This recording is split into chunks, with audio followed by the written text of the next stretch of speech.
I feel good, you look great, I like you, I can't wait. A first time, a first date, you're so fine, I'm so late. You sip wine. Halo semua, salam sejahtera Malaysia. Selamat datang ke channel Fels Lifestyle. Saudara-saudara yang amat dihormati, terima kasih kerana terus setia dan bersama di dalam channel ini. Saudara-saudara, ada yang kata parti Melayu mesti jadi dominan. Ada yang kata sesebuah parti itu ataupun gabungan politik itu akan lebih kuat sekiranya semua parti-parti Melayu menjadi satu kuasa yang dominan. Mungkin contohnya adalah PAS, UMNO, dan Bersatu. Dalam satu tulisan daripada Syabuddin, ada 3 parti Melayu utama di negara kita, yaitu UMNO, PAS, dan Bersatu. PKR walaupun diterajui Melayu, tetapi ia bukanlah parti Melayu. Sebaliknya merupakan parti campuran yang turut dianggotai orang Cina dan India. Malahan, sebahagian daripada 31 ahli parlimen PKR adalah terdiri daripada wakil rakyat kaum Cina dan India. Begitu juga dengan Amanah, sebuah parti komponen PH. Kemelayuannya tidak tersela kerana ia hanya menang di kerusi-kerusi campuran. Selain parti pimpinan Muhammad Sabu itu agak segan-segan untuk memperjuangkan isu-isu berkaitan kepentingan Melayu, sebagaimana UMNO, PAS, dan Bersatu melaungkannya. Walaupun penduduk negara kita merangkumi sekitar 65% adalah orang Melayu, malangnya 3 parti utama Melayu itu tidak mampu memenangi separuh pun daripada 222 kerusi parlimen yang ada di negara kita.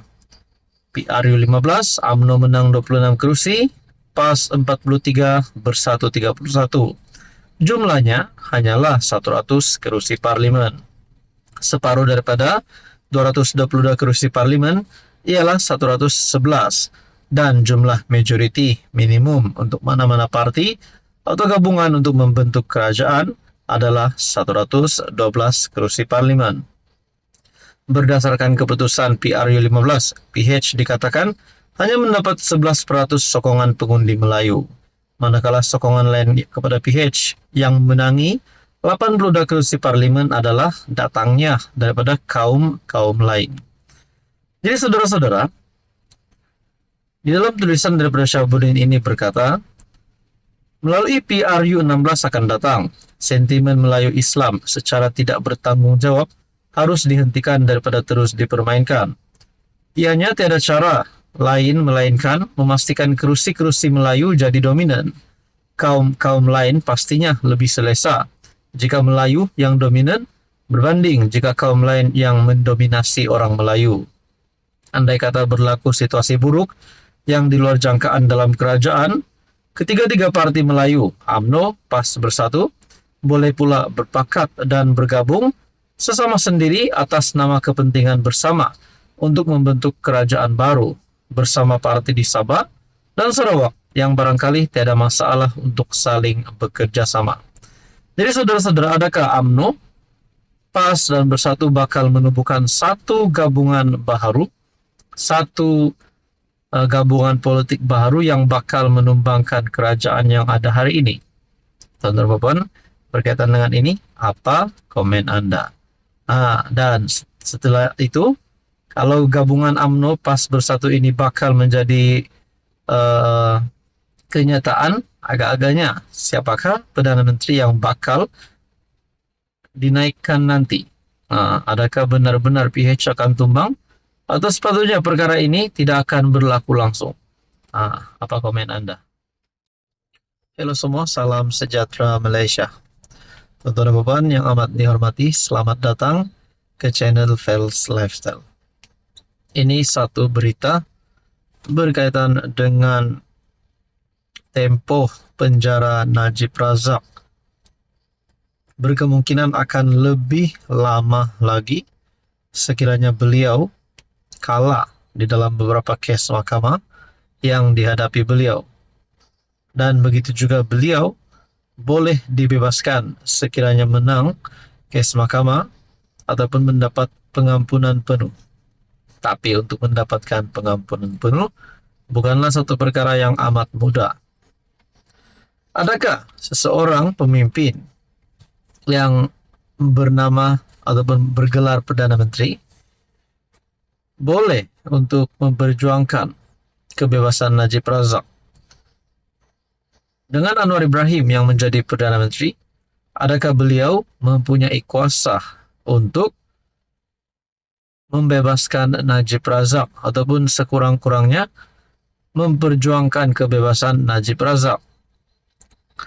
Dan seterusnya, kalau bukan Anwar yang menjadi Perdana Menteri yang memperjuangkan kebebasan Najib, bagaimana pula dengan pemimpin UMNO yang lain? Terutamanya Zahid Hamidi sebagai Presiden UMNO. Sekiranya Zahid jadi Perdana Menteri, adakah beliau boleh memperjuangkan kebebasan Najib dan boleh menjamin Najib akan dibebaskan? Satu tulisan daripada Syahburi Nusin bertarik 1 November. Najib hanya boleh bebas melalui pengampunan, itu pun jika Zahid Hamidi duduk sebagai Perdana Menteri. Dengan Najib Razak kini perlu membela diri bagi 25 pertuduhan salah guna kuasa dan pengubahan wang haram dana 1MDB RM 2.3 bilion. Sebagaimana diputuskan Mahkamah Tinggi, apa yang menunggu di hadapannya cuma satu: beliau bakal berada lebih lama lagi di penjara.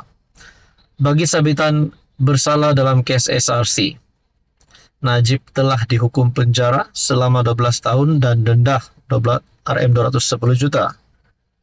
Bagaimanapun, lembaga pengampunan mengurangkan hukuman penjara Najib daripada 12 kepada 6 tahun dan denda 210 kepada RM 50 juta. Ini bermakna Najib akan dibebaskan pada 23 Ogos 2028. Bagi kes berkaitan dana 1MDB yang baru diputuskan, di mana beliau harus membela diri dan tarik perbicaraannya ditetapkan selama 97 hari bermula 2 Desember depan, Najib bakal berdepan hukuman penjara sehingga 20 tahun dan denda sama ada 5 kali ganda nilai dana terbabit atau RM 10.000 berdasarkan mana yang lebih tinggi jika disabitkan bersalah. Pada kebiasaannya, apabila seseorang tertuduh diarah membela diri kerana pihak pendakwa berjaya membuktikan wujud prima facie, harapan untuk didapati tidak bersalah di akhir perbicaraan adalah terlalu sukar. Kemungkinan untuk Najib berada lebih lama di penjara adalah sesuatu yang tidak boleh ditolak. Setelah didapati bersalah dan dipenjara dan sesudah melalui semua proses perundangan, satu-satunya cara untuk Najib mendapat pembebasan ialah melalui pengampunan. Tapi pengampunan sudah tentu tidak mudah, malah tidak mungkin untuk Najib perolehi jika kerajaan sedia ada tidak diubah. Anwar Ibrahim dibebaskan daripada penjara pada 2018 setelah PH berjaya menumbangkan BN, di mana Tun Mahathir yang menjadi PM ketika itu mengangkat pengampunan beliau untuk diperkenankan oleh Agong. Menuruti jejak Anwar, bermakna Najib hanya ada peluang untuk bebas jika UMNO berjaya mengetuai kerajaan dan Zahid Hamidi memegang jawatan Perdana Menteri. Dengan jawatan timbalan Perdana Menteri, Zahid Hamidi tidak cukup power untuk memperjuangkan dan membantu pembebasan Najib. Power sebenar untuk berbuat demikian hanya ada pada PM yang kemudian boleh membawanya kepada perkenan Agong.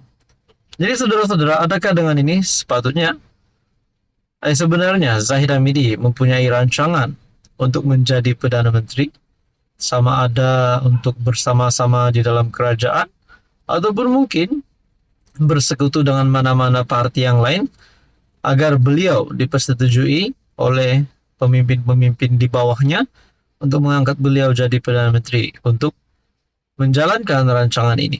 Adakah perkara ini ada di dalam rancangan Zahid Hamidi ataupun tidak? Kita tidak tahu. Tuan-tuan dan puan, apa komen Anda?